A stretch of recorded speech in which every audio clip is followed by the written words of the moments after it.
ഇടതുപക്ഷം അധികാരത്തിൽ വന്നതിന് ശേഷം നടന്ന 3 ഉപതെരഞ്ഞെടുപ്പുകളിലും ഐക്യജനാധിപത്യ മുന്നണിക്ക് അഭൂതപൂർവമായിട്ടുള്ള വിജയം നേടുവാൻ കഴിഞ്ഞു എന്ന് നമുക്കറിയാം. അപ്പം അത് ജനങ്ങളെ ബാധിച്ചിട്ടുള്ള പ്രശ്നങ്ങളോട് ജനങ്ങൾ പ്രതികരിച്ചിട്ടുള്ളതാണ്. നിലമ്പൂരിലും പാലക്കാടും തൃക്കാക്കരയിലുമൊക്കെ നടന്ന തെരഞ്ഞെടുപ്പുകളിൽ ശക്തമായ മുന്നറിയിപ്പ് നമ്മൾ ഗവൺമെൻറ്റിന് കൊടുത്തു.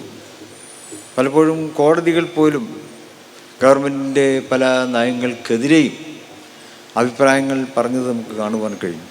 മാധ്യമങ്ങളും രാഷ്ട്രീയ നിരീക്ഷകന്മാരും ബുദ്ധിജീവികളും, എന്തിനേറെ ഇടതുപക്ഷ സഹയാത്രികരായിട്ടുള്ള എഴുത്തുകാർ പോലും ഇടതുപക്ഷത്തിൻ്റെ നയങ്ങളെ വിമർശിക്കുന്നത് നമുക്ക് കേൾക്കുവാൻ സാധിച്ചു. അപ്പോൾ അതാണ് മൊത്തത്തിൽ എവിടെയും കാണുവാൻ കഴിയുന്നത്.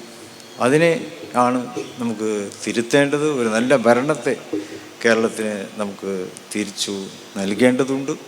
അപ്പം അതിനുവേണ്ടി ഐക്യജനാധിപത്യ മുന്നണി വളരെ സജ്ജമാണ്. നമ്മുടെ പ്രതിപക്ഷ നേതാവ് പലപ്പോഴും പറയാറുണ്ട്, ടീം UDF ആണ് നാളെ കേരളം ഭരിക്കുക എന്ന് അദ്ദേഹം പറയുകയുണ്ടായിട്ട്.